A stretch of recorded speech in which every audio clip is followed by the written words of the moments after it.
আসসালামু আলাইকুম। সবাই কেমন আছেন? আশা করি সবাই ভালো আছেন। তো চারিদিকে অনেক পদত্যাগ শোনা যাচ্ছে। তো এই এরই সাথে আমাদের অনেক ভাবিরা দেখতেছি ফেসবুকে রান্নাঘর থেকে পদত্যাগের দাবি করতেছে।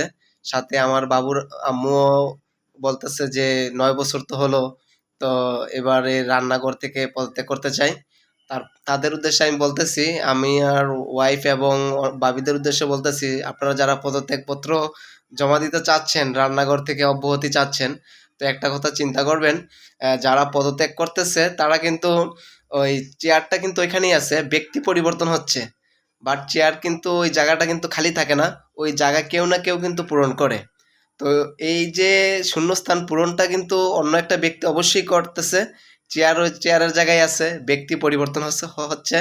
তো আশা করি এই বিষয়টা মাথায় রেখে পদত্যাগপত্রটা জমা দিয়েন। ঠিক আছে? ভাইয়ারা এবং আমরা কিন্তু ১ সেকেন্ডও দেরি করব না ওই জায়গাটা পূরণ করার জন্যে। তো কেউ না কেউ বসে আছে ওই জায়গাটা দখল করার জন্যে। কারণ ক্ষমতা সবাই চায়। আ এদেশের মানুষ ক্ষমতালোভী। কেউ চায় না যে পিছিয়ে থাকুক। সবাই চায় তারে কিভাবে ডাউন দিয়ে ওই চেয়ারটা দখল করা যায়।